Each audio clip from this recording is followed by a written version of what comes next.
So ATI do 20%, and those subcontractors do like 80% of the work. 80% of the work. I don't know if we want to share that they do all the work. No, never. So we do about 20% of the work. 20%. Right? These government contractors like ATI taking advantage of their special minority-owned status. And I tell you, pass-throughs are a great thing as well. So a lot of our subcontractors bid on contracts that were perfect in their industry, but because they weren't Native American, they wouldn't win it. So we bid on it for them.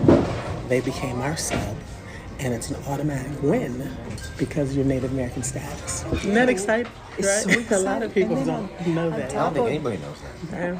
And on We want top to keep of it that way. That's right. Yes. That's right. We want to keep it Exactly. a secret. Yeah, You know what I mean? exactly. Taking the money in, subcontracting much of the work out. I sit back, collect my percentage, and they do the work. Correct.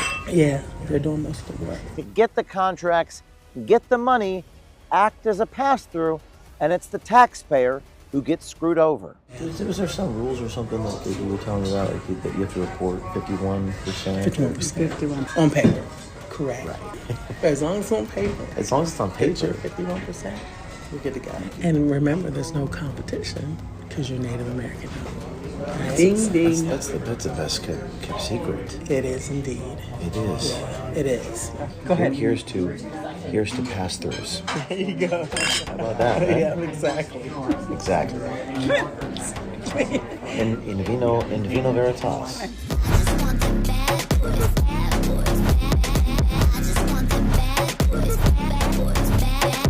My name is James O'Keefe. Turn that off.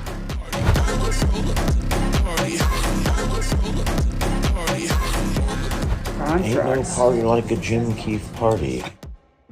What you're about to see is a microcosm of one of the biggest scams in American history. A scheme that could be costing taxpayers up to $100 billion every year. It's a system long described as an open secret in Washington, one that dwarfs the USAID fraud scandals in both scale and scope.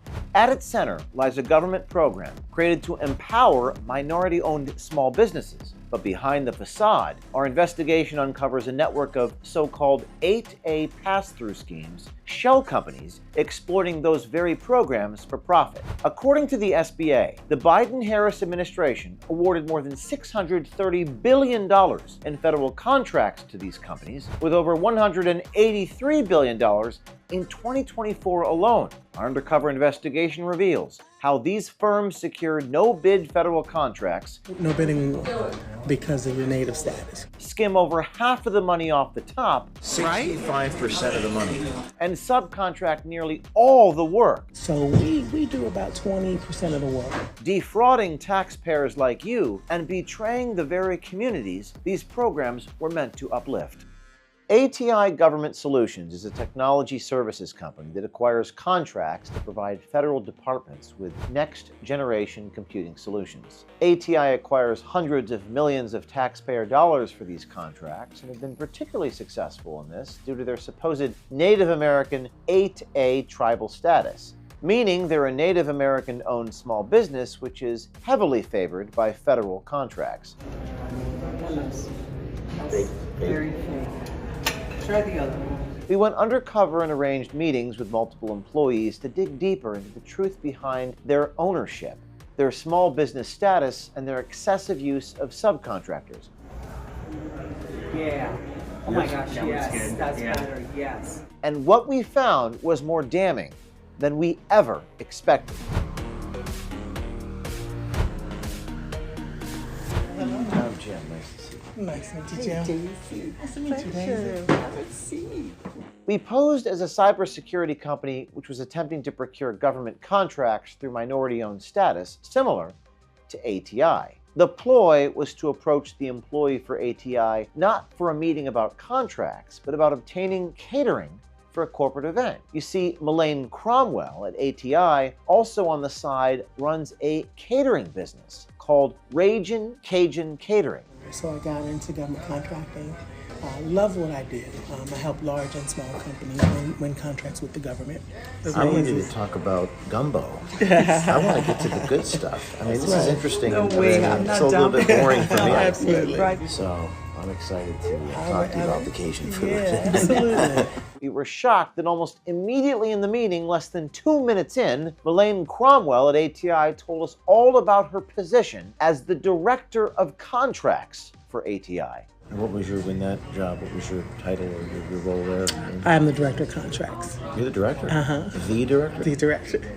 So there's no one above you in the contracts. There's no one above me. Melaine Cromwell goes on to explain that because ATI is supposedly Native American owned, they are heavily favored by government contracts and often acquire $100 million contracts with no bidding war. This enables them to, quote, pass through the majority of the work to companies that wouldn't usually be eligible, while keeping the majority of the compensation for themselves. And I tell you, pass-throughs are a great thing as well.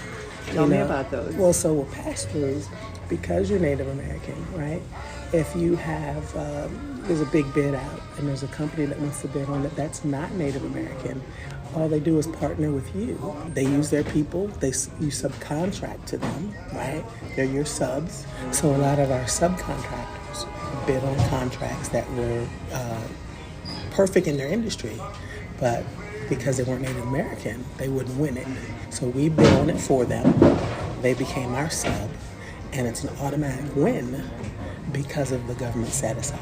You automatically will win that contract because of your Native American status. There's no bidding war. No bidding war because of your Native status. You get it. You get it.